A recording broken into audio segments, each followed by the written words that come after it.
This video has no intention to support or defend any political ideology. The purpose of this podcast is to help the world to understand the history and analyze facts, text, and thus be prepared not to be deceived or involved by lying speeches with negative intentions, and more important, to avoid history to be repeated. Welcome to the Theory of Reality. Perhaps one of the greatest polemics of humanity is around or over the real origin and what was the second worst social political system in history, which after Soviet communism frightened humanity and negatively entered history and caused so much harm to humanity and some ethnicity in specific. Although there are theses that try to cover up its origins, today we will dive into official documents of the period to demystify these ideology origins.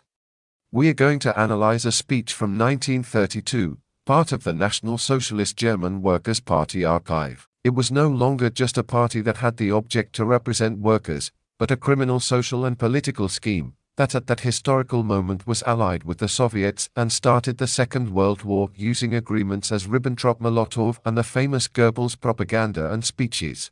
To understand what it was about, we have to go back to 1932 when they described themselves in a speech. The speech is pretty clear because Joseph Goebbels decides to answer questions about what they were. It's important for you to observe and pay attention to the sentences that were used and try to link it with the speeches you can find nowadays and compare it. Let's see what they said about themselves. Why are we socialists? We are socialists because we see in socialism, that is the union of all citizens, the only chance to maintain our racial inheritance and to regain our political freedom and renew our German state. Socialism is the doctrine of liberation for the working class. It promotes the rise of the fourth class and its incorporation in the political organism of our fatherland, and is inextricably bound to breaking the present slavery and regaining German freedom. Socialism, therefore, is not merely a matter of the oppressed class, but a matter for everyone. For freeing the German people from slavery is the goal of contemporary policy. Socialism gains its true form only through a total fighting brotherhood with the forward-striving energies of a newly awakened nationalism. Without nationalism it is nothing, a phantom, a mere theory, a castle in the sky, a book. With it is everything, the future, freedom, the fatherland.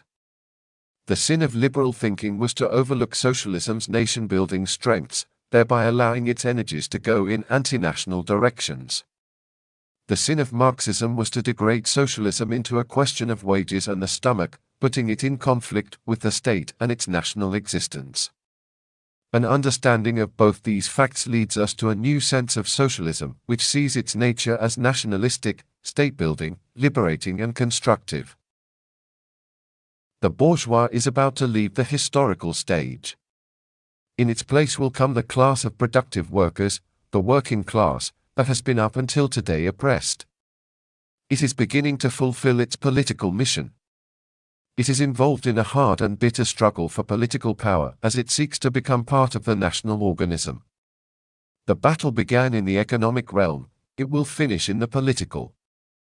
It is not merely a matter of wages, not only a matter of the number of hours worked in a day, though we may never forget that these are an essential, perhaps even the most significant part of the socialist platform. But it is much more a matter of incorporating a powerful and responsible class in the state, perhaps even to make it the dominant force in the future politics of the fatherland. The bourgeoisie does not want to recognize the strength of the working class. Marxism has forced it into a straitjacket that will ruin it.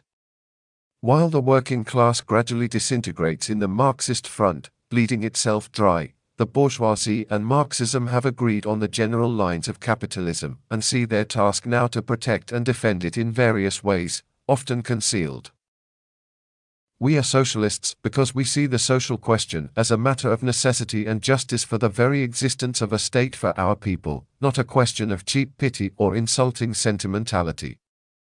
The worker has a claim to a living standard that corresponds to what he produces. We have no intention of begging for that right. Incorporating him in the state organism is not only a critical matter for him, but for the whole nation. The question is larger than the 8-hour day. It is a matter of forming a new state consciousness that includes every productive citizen. Since the political powers of the day are neither willing nor able to create such a situation, socialism must be fought for. It is a fighting slogan both inwardly and outwardly. It is aimed domestically at the bourgeois parties and Marxism at the same time, because both are sworn enemies of the coming workers' state. It is directed abroad at all powers that threaten our national existence and thereby the possibility of the coming socialist national state. Caricature. Explanation: the thinking worker comes to Hitler, the caption says. A communist and a socialist are accusing each other of betraying the working class. Socialism is possible only in a state that is united domestically and free internationally. The bourgeoisie and Marxism are responsible for failing to reach both goals, domestic unity and international freedom. No matter how national and social these two forces present themselves, they are the sworn enemies of a socialist national state. We must therefore break both groups politically. The lines of German socialism are sharp, and our path is clear. We are against the political bourgeoisie, and for genuine nationalism. We are against Marxism, but for true socialism. But for true socialism. We are for the first German national state of a socialist nature. We are for the National Socialist German Workers' Party.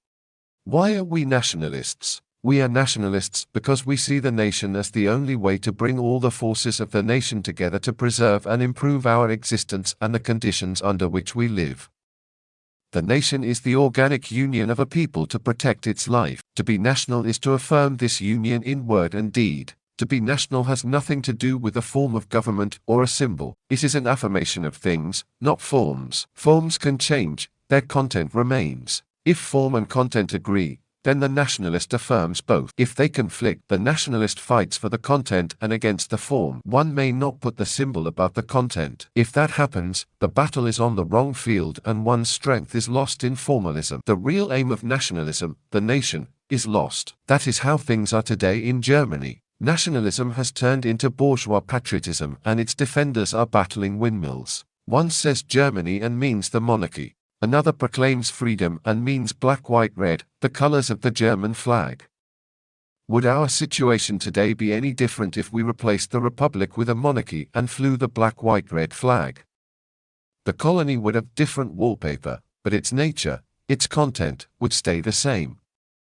Indeed, things would be even worse, for a facade that conceals the facts dissipates the forces today fighting against slavery. Bourgeois patriotism is the privilege of a class. It is the real reason for its decline. When 30 million are for something and 30 million are against it, things balance out and nothing happens. That is how things are with us. We are the world's pariah not because we do not have the courage to resist, but rather because our entire national energy is wasted in eternal and unproductive squabbling between the right and the left. Our way only goes downward, and today one can already predict when we will fall into the abyss. Nationalism is more wide-reaching than internationalism. It sees things as they are. Only he who respects himself can respect others. If as a German nationalist I affirm Germany, how can I hold it against a French nationalist who affirms France? Only when these affirmations conflict in vital ways will there be a power political struggle. Internationalism cannot undo this reality. Its attempts at proof fail completely. And even when the facts seem to have some validity, nature, blood, the will to life, and the struggle for existence on this hard earth prove the falsity of fine theories. The sin of bourgeois patriotism was to confound a certain economic form with the national. It connected two things that are entirely different. Forms of the economy, however firm they may seem, are changeable. The national is eternal. If I mix the eternal and the eternal will necessarily collapse when the temporal collapses. This was the real cause for the collapse of liberal society. It was rooted not in the eternal, but in the temporal, and when the temporal declined it took the eternal down with it. Today it is only an excuse for a system that brings growing economic misery. That is the only reason why international Jewry organizes the battle of the proletarian forces against both powers, the economy and the nation, and defeat them. From this understanding, the young nationalism draws its absolute demand. The faith in the nation is a matter for everyone, never a group, a class, or an economic clique. The eternal must be distinguished from the temporal. Maintaining a rotten economic system has nothing to do with nationalism, which is an affirmation of the fatherland. I can love Germany and hate capitalism. Not only can I must. Only the annihilation of a system of exploitation carries with it the core of the rebirth of our people. We are nationalists because as Germans, we love Germany.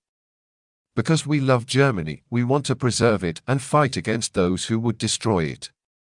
If a communist shouts, "Down with nationalism," he means the hypocritical bourgeois patriotism that sees the economy only as a system of slavery. If we make clear to the man of the left that nationalism and capitalism, that is the affirmation of the fatherland and the misuse of its resources, have nothing to do with each other, indeed that they go together like fire and water, then even as a socialist he will come to affirm the nation, which he will want to conquer.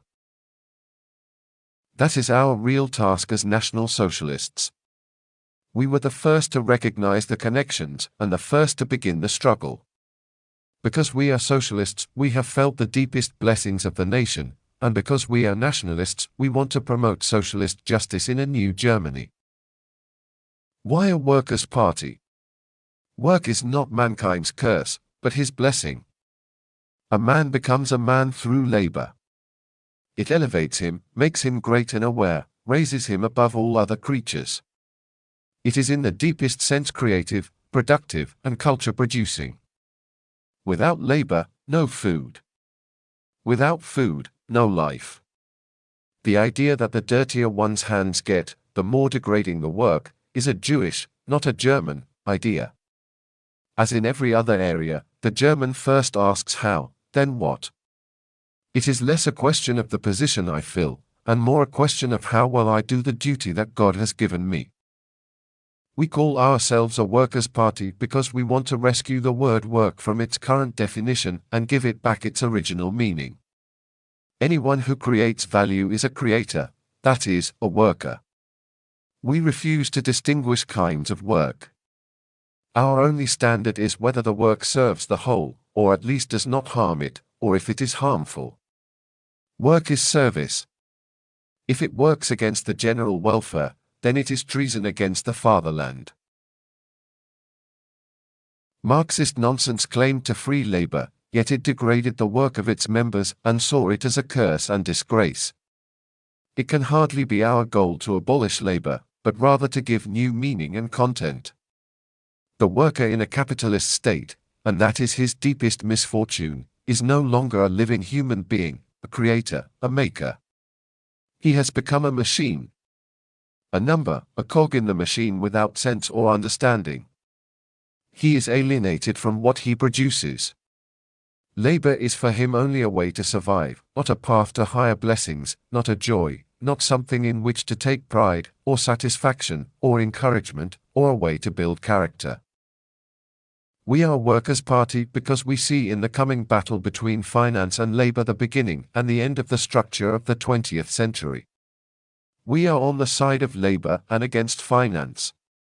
Money is the measuring rod of liberalism, work and accomplishment that of the socialist state. The liberal asks, "What are you?" The socialist asks, "Who are you?" Worlds lie between. We do not want to make everyone the same. Nor do we want levels in the population, high and low, above and below. The aristocracy of the coming state will be determined not by possessions or money, but only on the quality of one's accomplishments. One earns merit through service. Men are distinguished by the results of their labor. That is the sure sign of the character and value of a person. The value of labor under socialism will be determined by its value to the state, to the whole community. Labor means creating value, not haggling over things. The soldier is a worker when he bears the sword to protect the national economy. The statesman also is a worker when he gives the nation a form and a will that help it to produce what it needs for life and freedom. A furrowed brow is as much a sign of labor as a powerful fist. A white-collar worker should not be ashamed to claim with pride that of which the manual laborer boasts, labor. The relations between these two groups determine their mutual fate. Neither can survive without the other, for both are members of an organism that they must together maintain if they are to defend and expand their right to exist. We call ourselves a workers' party because we want to free labor from the chains of capitalism and Marxism. In battling for Germany's future, we freely admit to it, and accept the odium from the liberal bourgeoisie that results. We know that we will succeed in bringing new blessings out of their curses. God gave the nations territory to grow grain. The seed becomes grain and the grain becomes bread. The middleman of it all is labor. He who despises labor but accepts its benefits is a hypocrite. That is the deepest meaning of our movement. It gives things back their original significance, unconcerned that today they may be in danger of sinking into the swamp of a collapsing worldview. He who creates value works, and is a worker. A movement that wants to free labor is a workers' party. Therefore we National Socialists call ourselves a workers' party. When our victorious flags fly before us, we sing. We are the army of the swastika. Raise high the red flags. We want to clear the way to freedom. For German labor. Now, having this information, do you think they have something similar to some speeches nowadays? Which side do you believe they were? Please leave your comments below if you learned something today. Please consider subscribing the channel for more content like these. Please leave your comments below if you learned something today. Please consider subscribing the channel for more content like these.